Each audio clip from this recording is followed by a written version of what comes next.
Istri beliau Siti Aisyah ditanya, "Ya Aisyah, kaifa wajadti Rasulullah sallallahu alaihi wasallam?" Wahai Aisyah, bagaimana engkau mendapati Nabi Muhammad? Nabi Muhammad orangnya gimana? Ini tabi'in tanya. Tanya sama istrinya Nabi. Maka Siti Aisyah enggak panjang lebar. Enggak bilang banyak-banyak. Siti Aisyah cuma mengatakan kana khuluquhul Quran. Nabi Muhammad sallallahu alaihi wasallam itu seakan-akan Al-Qur'an yang berjalan di muka bumi, itulah Rasulullah sallallahu alaihi wasallam. Jadi indahnya luar biasa. Bahkan sahabat Nabi yang bernama Sayyidina Hasan bin Thabit, Assalamualaikum warahmatullahi wabarakatuh.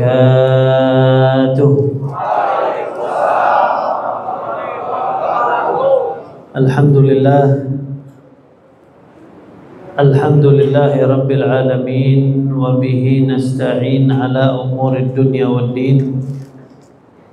Wassalatu wassalam ala sayyidina wa habibina wa syafi'ina wa qurrati a'yunina Muhammadin sayyidil awwalin wa sayyidil akhirin wa ala alihi wa sahbihi wa tabi'in. Subhanaka la ilma lana illa ma 'allamtana innaka antal alimul hakim. Rabbi shrah li sadri wa yassir li amri wahlul 'uqdatam min lisani yafqahu qawli, amma ba'd. Pertama-tama hadratul mukarramin wal muhtaramin al-a'izza, para hadirin yang insyaallah kita semua dirahmati Allah Subhanahu wa taala. Tidak berdiri dari tempat ini kecuali semua yang kita hajatkan Allah kabul. Yang kita penuh dengan dosa, mudah-mudahan gak berdiri dari tempat ini kecuali Allah ampuni dosa kita. Dan mudah-mudahan Allah makin redha, makin cinta, dan Nabi Muhammad pun redha dan cinta kepada kita semua. Amin ya rabbal alamin. Dan kita minta kepada Allah Subhanahu wa taala, insyaallah kita enggak berdiri dari majlis ini kecuali Allah tulis kita orang yang meninggal husnul khatimah. Kecuali Allah tulis kita orang yang meninggal husnul khatimah. Kecuali Allah tulis kita semua meninggal dalam keadaan husnul khatimah. Amin ya rabbal alamin. Wabil khususul khusus guru kita bersama Al-Habib Saleh bin Hashim Al-Idrus, matta'anallah bituli hayatih. Dan juga ada Ustaz Haji Muhammad Zaini SAG. SAG itu apa itu? Sarjana akhlak, apa itu? Sarjana agama. Kita doakan mudah-mudahan dia panjang umur, sehat afiat, makin rajin tekun ngajarin kita semua. Amin ya rabbal alamin. Dan juga manajemen AHM Al-Haqqul Mubin, dan juga Astra Honda Motor. Yang pertama Bapak Nanang Wahyu, dan Bapak Cece Rusmana dan jajarannya, dan TKM AHM serta jajarannya Bapak Khairul. Kita doakan mudah-mudahan beliau-beliau dipanjangkan umurnya oleh Allah, dikabulkan hajat-hajatnya, didekatkan selalu kepada Allah, selalu didekatkan kepada baginda Nabi Muhammad SAW. Amin ya rabbal alamin. Alhamdulillah, masya Allah. Begitu meriahnya tadi kita membaca Maulid Rasulullah sallallahu alaihi wasallam. Masya Allah, tadi pas mahal qiyam, jujur aja, pas mahal qiyam tadi, semua tuh melantunkan nama Rasulullah sallallahu alaihi wasallam. Begitu meriahnya, begitu bahagianya, begitu khusyuknya kita menyebut nama baginda Rasulullah sallallahu alaihi wasallam. Makanya di Maulid awal tadi, Maulid Habsyi dibacakan wala yumallu takraruhu bi kathrati tardad. Memang subhanallah tidak akan pernah bosan kita menyebut nama kekasih Allah yang bernama Rasulullah sallallahu alaihi wasallam. Ya, mau setiap hari kita ulang-ulang 100 kali enggak pernah bosan. Ya, di majelis sini, di majelis sana, masjid sini, masjid sana, sekolah sini, sekolah sana, apa aja yang mereka baca, mau Maulid Habsyinya, mau burdanya, mau Maulid Daibainya, mau Maulid Simtud Durarnya, mau Maulid Syaraful Anam, yang dibaca. Dan subhanallah pada saat mahal qiyam hampir rata semuanya sama yang kita baca. Tapi subhanallah, gak pernah bosan kita dengar nama baginda Nabi Muhammad SAW. Apa sih rahasianya? Karena Rasulullah adalah utusan Allah dan makhluk yang paling dicintai oleh Allah Subhanahu wa taala. Kita lihat tuh dari awal Quran, berapa banyak nama Nabi disebutkan. Dadanya Nabi disebutin, wajah Nabi disebutin, akhlak Nabi disebutin, bahkan para sahabat Nabi, keluarga Nabi Muhammad SAW, mereka tidak bosan-bosannya menyebut tentang baginda Rasulullah SAW. Istri beliau Siti Aisyah ditanya, "Ya Aisyah, kaifa wajadti Rasulullah sallallahu alaihi wasallam?" Wahai Aisyah, bagaimana engkau mendapati Nabi Muhammad? Nabi Muhammad orangnya gimana? Ini tabi'in tanya. Tanya sama istrinya Nabi. Maka Siti Aisyah enggak panjang lebar. Enggak bilang banyak-banyak. Siti Aisyah cuma mengatakan kana khuluquhul Quran.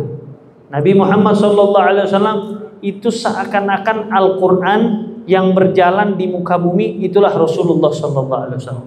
Jadi indahnya luar biasa. Bahkan sahabat Nabi yang bernama Sayyidina Hasan bin Thabit, pada saat dia memuji baginda Rasulullah sallallahu alaihi wasallam, apa yang dikatakan oleh beliau? Wa ajmalu min kalam taragattu aini wa ahsanu min kalam talidin nisa'u khuliqta mubarra'an min kulli aibin ka'annama qad khuliqta kama tasha'u. Engkau kalau mau tanya tentang Rasulullah sallallahu alaihi wasallam, baginda Nabi Muhammad sallallahu alaihi wasallam, mataku ini, kata Sayyidina Hasan bin Thabit, sering melihat manusia tampan, orang ganteng sering saya temui. Tapi subhanallah, pada saat saya ketemu Rasulullah sallallahu alaihi wasallam, saya yakin udah nggak ada lagi makhluk setampan Nabi Muhammad sallallahu alaihi wasallam. Dan saya yakin semua bayi pasti lucu. Dan bayi yang paling lucu adalah Rasulullah sallallahu alaihi wasallam. Dan di maulid-maulid, di pujian-pujian kepada Rasulullah dibilang apa? Wa ma min hamilin hamalat fi dzalikal am illa atat fi hamliha bi ghulam min barakati wa sa'adati hadzal iman. Bayangkan pada saat Nabi Muhammad sallallahu alaihi wasallam lahir di tahun gajah, lahir Rasulullah sallallahu alaihi wasallam, itu semua wanita yang sedang mengandung, wanita semuanya yang sedang mengandung, semua anaknya lahir di tahun itu, setahun tuh lamanya, itu semua yang ngelahirin semua anaknya laki, gak ada yang perempuan tuh. Di tahun Nabi Muhammad lahir, selama setahun ke depannya, semua wanita di seluruh dunia yang sedang hamil, lahirnya semua laki-laki. Kenapa? Karena keberkahan baginda Nabi Muhammad SAW.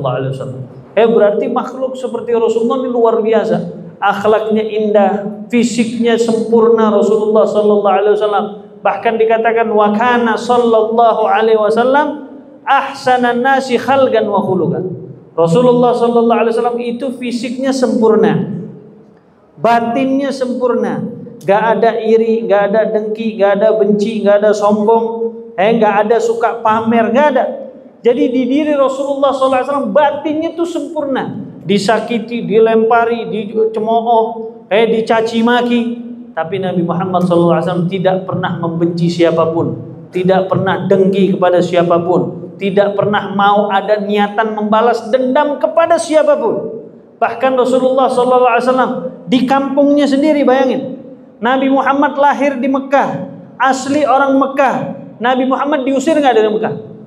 Diusir dari Mekah. Pembesar-pembesar Quraisy, pembesar-pembesar orang kafir pada saat itu, seperti Abu Sufyan, Uthman bin Talha, Nabi Muhammad diusir, dikejar-kejar sampai pengen dibunuh Rasulullah SAW. Padahal Nabi Muhammad orang mana?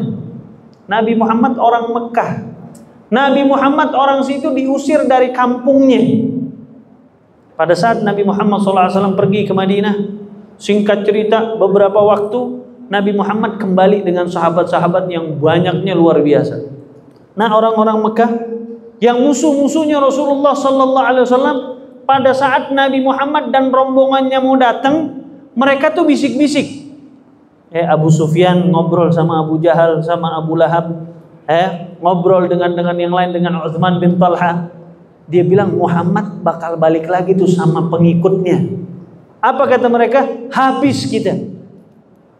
Kita bayangin, kita diusir dari kampung kita, keluarga kita dicaci maki, kita dilemparin, kita disakitin, diusir dari kampung kita. Gak lama pas kita balik, kita udah punya pengikut banyak. Kira-kira orang yang ngusir kita apain? Jujur aja, kita apain kira-kira? Hah? Ya paling kita gebugin, paling dikit tuh. Hah? Kita tangkap, kita gebugin, kita penjara, pokoknya kita usir lagi. Tapi Nabi Muhammad nggak begitu, nggak pendendam kayak gitu. Rasulullah Sallallahu Alaihi Wasallam itu Allah puji di dalam Al-Quran, wa innaka la'ala khuluqin azim, tinggi akhlak mulia Nabi kita Muhammad Sallallahu Alaihi Wasallam. Itu Uthman bin Talha dibilang dia pernah Nabi Muhammad lagi masih di Mekah, belum diusir, Nabi Muhammad masih di Mekah. Nabi Muhammad pengen masuk ke dalam Ka'bah, pengen.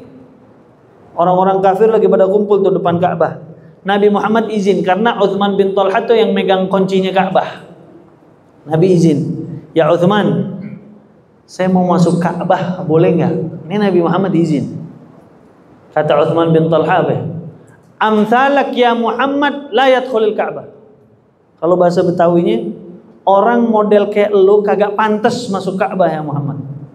Ini depan orang-orang, Nabi dihina, diusir sama Uthman bin Talha. Kata Nabi Muhammad apa? Ya Uthman, suatu hari anda bakal masuk ke dalam Ka'bah. Diketawain, gak mungkin ya Muhammad. Jangan mimpi ente masuk ke dalam Ka'bah. Karena kuncinya yang pegang, kata Uthman bin Talha.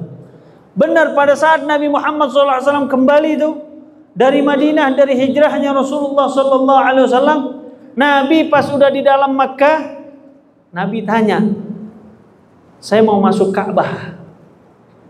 Kata orang-orang situ, yang pegang kunci siapa tadi? Uthman bin Talha. Nabi bilang, ya udah, salah satu sahabat diperintahkan, ente pergi tuh ke rumah Uthman bin Talha.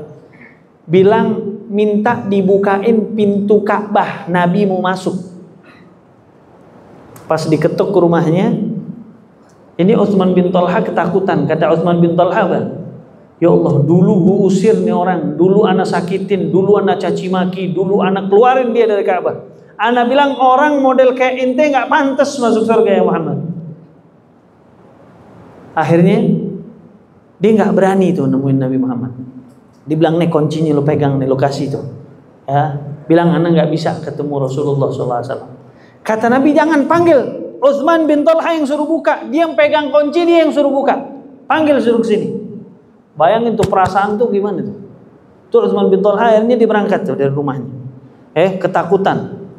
Ya, dibilang wah habis gue digebukin ini.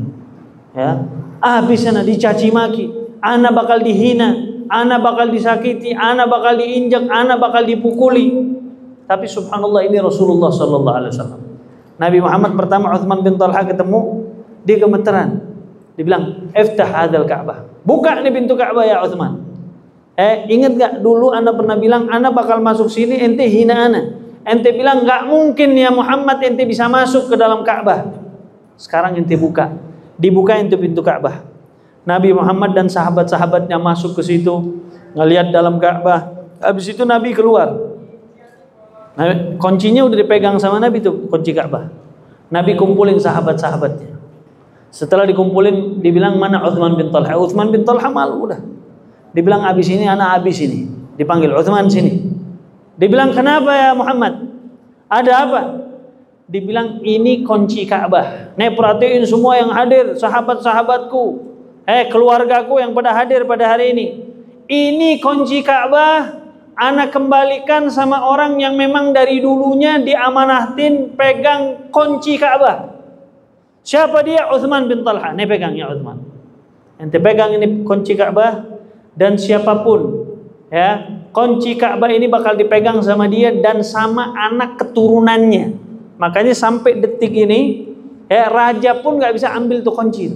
Ada sekarang tuh anak keturunan Uthman bin Talha yang ada di Mekah sekarang. Itu yang pegang anak keturunannya. Kata Nabi Muhammad SAW, tidak ada satupun yang ngambil kunci ini, siapapun dia anak keturunannya yang pegang. Kalau ada yang ngambil, dia orang yang paling zalim di muka bumi. Ini Uthman bin Talha kaget. Ya Allah, dulu anak usir, dulu anak hina ini orang, dulu anak sakiti, tapi dibalas seperti ini. Akhirnya dia bilang, ini pasti adalah utusan Allah Subhanahu wa taala. Akhirnya Utsman bin Talha masuk Islam. Abu Sufyan juga seperti itu. Abu Sufyan salah satu orang yang bikin strategi gimana caranya Nabi Muhammad biar wafat, dibunuh. Diusir Rasulullah sallallahu alaihi wasallam dari Mekah. Dari kampung kelahirannya, Nabi diusir sama Abu Sufyan. Pada saat Nabi Muhammad kembali itu di Fatah Makkah, masuk lagi dari hijrahnya Rasulullah sallallahu alaihi wasallam, itu Abu Sufyan gak berani keluar rumah, takut dia gemeteran. Kata Abu Sufyan apa? Wah, ini saya bakal dicelakai atau bakal disakiti oleh Rasulullah sallallahu alaihi wasallam. Karena dulu saya sakiti dia, saya lempari dia, saya caci maki dia, saya usir dia dari kampung halamannya. Tapi Subhanallah, Nabi Muhammad SAW bilang apa? Sekarang man dakhala Makkah fahuwa amin. Siapa orang yang masuk Mekah, maka dia saya amankan, kata Nabi Muhammad. Pada saat melihat Abu Sufyan yang lagi ketakutan, ngelihat Abu Sufyan yang lagi gemeteran, gak berani keluar dari rumahnya, kata Nabi, bukan masuk Mekah aja. Siapa orang yang dakhala dar Abi Sufyan fahuwa amin. Yang masuk rumahnya Abu Sufyan, yang dulu ngusir ana, yang dulu nyakitin ana, yang dulu caci maki ana, maka dia juga saya beri keamanan, kata Rasulullah sallallahu alaihi wasallam. Itu Abu Sufyan dengar dari rumahnya, bilang sama sahabat-sahabatnya, itu Muhammad bilang apa itu? Kata Nabi Muhammad, orang yang masuk rumah lo dikasih keamanan, dia bakal aman, kata Rasulullah sallallahu alaihi wasallam. Maka Abu Sufyan pun akhirnya dia bersyahadat alla ilaha illallah wa anna Muhammadan Rasulullah. Makanya Nabi Muhammad tuh indah, nikmat, gak ada sifat pendendam, gak ada gimana-gimana. Bahkan fisiknya sempurna Rasulullah sallallahu alaihi wasallam. Akhlaknya sempurna. Nabi mau ketemu sama yang kecil, ketemu yang lebih tua, ketemu sama sahabatnya yang seumuran, Nabi luar biasa. Bahkan semua sahabat kalau ditanya Sayyidina Abu Bakar As-Siddiq, "Ya Abu Bakar, orang yang paling dekat dengan Nabi siapa?" Maka Sayyidina Abu Bakar bilang, orang yang paling dekat dengan Nabi saya. Ini Sayyidina Abu Bakar. Sayyidina Umar bin Khattab kalau ditanya, "Ya Umar, orang yang paling dekat dengan Nabi siapa?" Kata Sayyidina Umar bin Khattab, yang paling dekat dengan Nabi saya. Sayyidina Utsman ditanya, "Ya Utsman, orang yang paling dekat dengan Nabi siapa?" Maka Sayyidina Utsman bilangnya siapa? Saya, Sayyidina Utsman. Sayyidina Ali juga begitu, Sayyidina Abdurrahman bin Auf begitu, Sayyidina Anas bin Malik juga begitu, Sayyidina Bilal begitu juga. Jadi semua sahabat Nabi kalau ditanya orang yang paling dekat dengan Nabi siapa, maka mereka mengatakan yang paling dekat dengan Rasulullah adalah saya. Kok bisa begitu? Karena mereka tahu betapa akhlaknya baginda Nabi Muhammad SAW. Kita kalau balik ke kita sekarang, kita kalau tanya sama teman kita, ente dekat nggak sama ana? Gue kadang enak sama lo, gue kadang kagak demen duduk sama lo. Tapi Nabi semua sahabat, bayangin, bahkan sahabat bilang, satu hari saya nggak ketemu dan melihat senyumannya Rasulullah SAW, maka saya orang yang paling rugi di hari tersebut. Kenapa? Karena nggak duduk, nggak memandang wajah Rasulullah SAW. Makanya Allah di dalam Al-Quran bilang begini. Berarti kesimpulannya apa? Kesimpulannya semua sahabat tuh dekatnya sama Nabi. Kunci sorga adanya di Nabi. Kunci husnul khotimah adanya di Nabi. Semua kehidupan mau enak adanya di mana? Adanya di Nabi. Makanya Allah di dalam Al-Quran bilang begini. Laqad kana lakum fi Rasulillahi uswatun hasanah. Nabi Muhammad itu uswah kita. Artinya uswah itu apa? Pedoman kita. Uswah itu artinya apa? Imam kita. Uswah itu artinya apa? Contohnya kita. Uswah itu artinya apa? Orang yang patut kita ikuti itu Rasulullah SAW. Pada saat kita lagi susah, kita punya uswah. Uswah kita siapa? Rasulullah. Pada saat kita lagi punya masalah, uswah kita siapa? Nabi Muhammad SAW.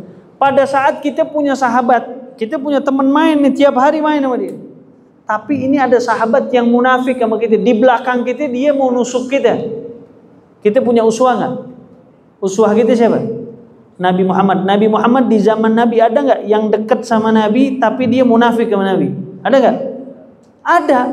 Berarti pada saat kita menemui sahabat kita yang jahat sama kita, kita punya uswah. Uswah kita siapa? Rasulullah.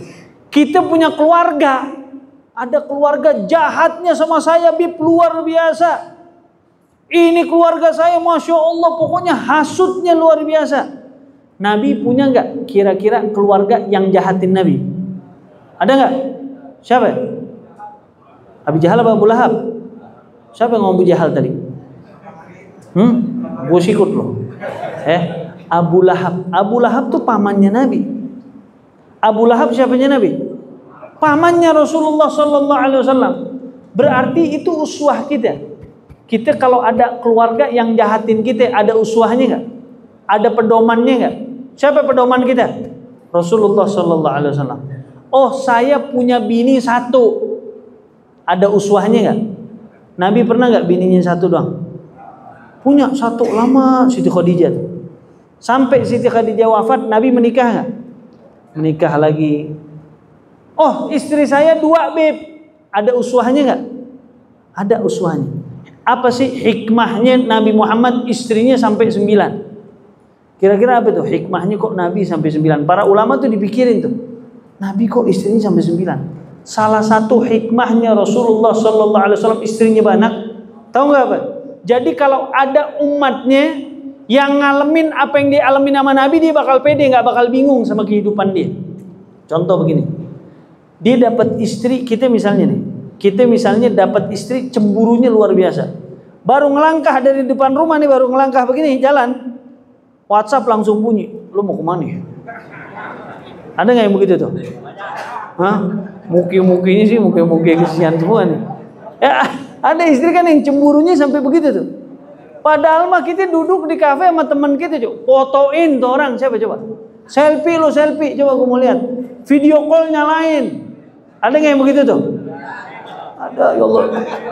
Orang belakang pada nangis tuh. Ada, Beb. Uswah kita siapa?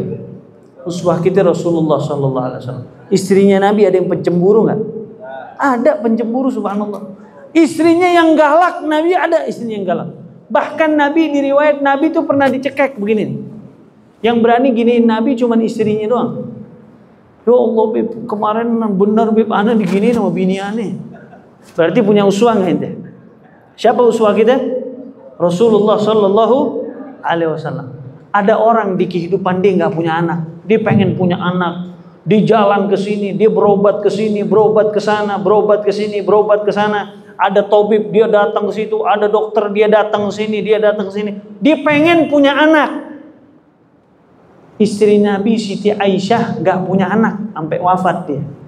Berarti kita punya uswah nggak? Kita punya uswah. Tapi kadang kita lupa. Ya, kadang kita lupa sama kehidupan kita. Masih suka sumpah, masih suka bingung sama kehidupan. Makanya Allah di dalam Al-Quran bilang apa? Wa in tanaza'tum fi syai'in farudduhu ilallah wa ilar rasul. Kalau kita lagi bingung sama kehidupan kita, mau didik anak, ya Allah nih anak bandel banget, susah banget dibilangin, balik ke Nabi Muhammad SAW. Allah yang bilang, ente lagi bingung sama kehidupan ente dapat tetangga jahatnya luar biasa, tiap hari nyakitin kita, tiap hari caci maki kita. Kita punya uswah. Siapa uswah kita? Rasulullah Sallallahu Alaihi Wasallam. Nabi dulu tetangganya Yahudi, tetangganya Yahudi. Tiap hari Nabi rumahnya tuh dilemparin sampah sama tetangganya, karena saking pegelnya sama Nabi Muhammad Sallallahu Alaihi Wasallam. Kita bayangin sekarang kita punya tetangga, jangan Yahudi, Muslim juga, teman kita, tiap hari kita kalau buka pintu ada sampah depan rumah kita. Kita tahu yang ngelempar si fulan, tetangga kita. Kira-kira tetangga itu kita apain tuh? Hah? Lemparin sambal, oh jahat banget. Hah? Tonjok apa? Tapi Nabi gimana? Lihat nih uswah kita nih Rasulullah Sallallahu Alaihi Wasallam. Nabi cuman tuh sampah dibersihin sama Nabi. Dibersihin, dibuang ke sampah. Kira-kira selesai nggak masalahnya? Nah, tapi ini namanya Yahudi, besok paginya dikumpulin sampah lagi, ditaruh lagi depan rumah Nabi. Nabi buka pintu, dibersihin tuh sampah, dibuang ke tempatnya. Besok begitu lagi, Nabi buka pintu, dilempar. Sampai ini Yahudi malu sendiri. Dibilang, ya Allah, ini benar-benar ini orang kok kayak malaikat ini. Malu, anak udah kagak mau buang sampah lagi ke situ. Nabi subhanallah pas besok paginya keluar ngelihat udah gak ada sampah lagi, kosong ini. Sama Nabi diketok. Nabi tahu nih rumahnya ini orang nih, diketok. Oh ya, kenapa ya Muhammad? Bukan, saya lagi mau buang sampah, lo mau nitip kagak? Bayangin tuh akhlak Rasulullah sallallahu alaihi wasallam. Ini orang langsung bilang apa? Asyhadu an la ilaha illallah wa asyhadu annaka Muhammadur Rasulullah. Dia langsung masuk Islam tuh. Jadi cintanya luar biasa langsung sama Rasulullah sallallahu alaihi wasallam. Makanya kita kalau lagi bingung sama kehidupan kita, jangan sampai stres, jangan sampai depresi, jangan sampai bingung sama kehidupan. Lagi nggak ada uang, masya Allah bonus kagak turun-turun pak. Ya, ngarahnya ke sini ya, ngarahnya ke sini kan. Pak, bonus akhir tahun kagak turun-turun. Kumaha iya, kagak turun-turun pak. Ya Allah, demo apa ribut kan, pada bingung kan. Kita punya uswah. Siapa uswah kita? Rasulullah sallallahu alaihi wasallam. Pada saat lagi nggak ada uang, Nabi itu ada caranya. Bayangin tuh di riwayat dibilang apa? Nabi pada saat wafat meninggal dunia Rasulullah sallallahu alaihi wasallam, salah satu baju perangnya tuh masih digade sama Yahudi. Masih digade bajunya sama Yahudi. Kenapa sih kok sampai digade? Bayangin, kata ulama, seandainya Nabi di zaman hidupnya, kalau Nabi lagi butuh uang, Nabi bilang sama Sayyidina Abu Bakar, ya Abu Bakar, saya butuh uang. Kira-kira Sayyidina Abu Bakar ngapain tuh? Hah? Itu pasti Sayyidina Abu Bakar bakal pulang, semua hartanya dikasih ke Rasulullah SAW. Sayyidina Umar juga begitu, Sayyidina Utsman juga begitu, Sayyidina Ali pasti juga begitu. Tapi Nabi minta nggak sama temennya? Nah itu tandanya tuh. Berarti kita punya uswah. Nabi ngajarin kita jangan jadi mental cengeng. Jangan jadi wah udah gue belain ini. Hah? Enggak, ini maksudnya uswah tuh. Nah itu uswah. Uswah kembali ke Rasulullah SAW. Nah kita kurangnya tuh itu. Kadang bingung, ya Allah sumpah nih. Bini minta ini, anak minta ini. Bingung. Uang lagi nggak ada. Bingung, akhirnya minta kemana-mana tuh, sampai menghina dirinya. Padahal Rasulullah SAW sudah kasih contoh kita. Bahkan Nabi katakan, Nabi ancam, siapa orang yang suka minta, dia nggak butuh tuh minta, suka minta sama orang lain, maka Allah bakal bukain 100 pintu kefakiran buat dia. Waliyadillah. Berarti kita uswah kita siapa? Uswah kita Nabi Muhammad SAW. Kita mau jadi pemimpin, punya uswah nggak? Punya. Siapa uswah kita? Rasulullah. Kita mau jadi makmum, uswah kita Nabi Muhammad. Kita mau jadi suami, uswah kita siapa? Rasulullah. Kita mau jadi imam masjid, uswah kita Rasulullah. Kita mau jadi panitia maulid, uswah kita Nabi Muhammad sallallahu alaihi wasallam. Makanya kalau udah bulan maulid, ayo tingkatin kedekatan kita kepada Rasulullah. Ulama bilang apa? Sebisa mungkin jangan keluar bulan maulid Rasulullah sallallahu alaihi wasallam yang pertama kecuali kita udah bisa mimpi ketemu Nabi. Nah, usahain tuh sebisa mungkin tuh. Gimana caranya? Kita kalau ditanya sekarang, semua cinta nggak sama Nabi? Cinta. Umur udah berapa? Ada yang 40, ada yang 30, ada yang 17. Ada yang 17 ini yang kerja sini. Ada yang 60, ada yang 70. Tanya sama diri kita. Kita lagi duduk sendiri ini tanya. Pernah nggak saya mimpi ketemu Rasulullah SAW? Tanya sama diri kita. Pernah nggak kalau saya punya masalah, saya nyendernya ngikutin Nabi? Nabi itu ngapain tuh dulu? Nabi pernah dilemparin nggak? Nabi pernah disakitin nggak? Nabi pernah diusir nggak? Nabi pernah disakitin nggak keluarganya? Nabi pernah dicaci maki nggak? Pernah semuanya. Makanya uswah kita Rasulullah. Kalau kita sudah bisa menjadikan uswah kita Nabi Muhammad SAW, maka kata para ulama apa? Maka hidup kita bakal pede setiap hari ente keluar dari rumah bebas. Kalau lagi gak ada uang, alhamdulillah ya Allah, uswah saya Nabi. Nabi pernah bilang tuh lagi ngumpulin sahabat-sahabatnya. Atadruna man aghnan nas? Kalian tahu nggak siapa orang yang paling kaya raya di muka bumi? Sahabat-sahabatnya bilang orang yang punya emas, orang yang punya perak, orang yang punya ini, orang yang punya ini. Kata Nabi bukan. Orang yang paling kaya di muka bumi adalah orang yang di dalam hatinya ada sifat qanaah, ada sifat serba cukup, dan selalu bersyukur kepada Allah Subhanahu wa ta'ala. Maka mudah-mudahan di perkumpulan kita pada hari ini insyaallah enggak berdiri kita dari tempat ini kecuali Allah tulis. Enggak keluar bulan Maulid kecuali kita mimpi ketemu Nabi Muhammad sallallahu alaihi wasallam. Dan insyaallah enggak berdiri dari tempat ini kecuali hajat kita nih yang ada di dalam hati kita. Sebutin hajat tuh di dalam hati kita. Apa aja hajat dunia, hajat akhirat, hajat buat diri kita, hajat buat orang tua kita, anak kita, keluarga kita. InsyaAllah kita enggak berdiri dari tempat ini kecuali hajat kita dikabulkan oleh Allah Subhanahu wa ta'ala. Allahumma rabbana zidna ilmana wassi' lana fima razaqtana waj'alna mahbubina fi qulubi ibadik wa azizina fi uyunihim waj'alna wujaha'a fid dunya wal akhirah wa minal muqarrabina ya katsiran nawal ya hasanal fi'al ya qa'iman bila zawal ya mubdi'an bila mithal falakal hamdu wa lakal minna wa lakal syaraf ala kulli hal sallallahu ala sayyidina Muhammadin wa alihi wa sahbihi wasallam walhamdulillahi rabbil alamin. Al'afu minkum. Assalamualaikum warahmatullahi wabarakatuh.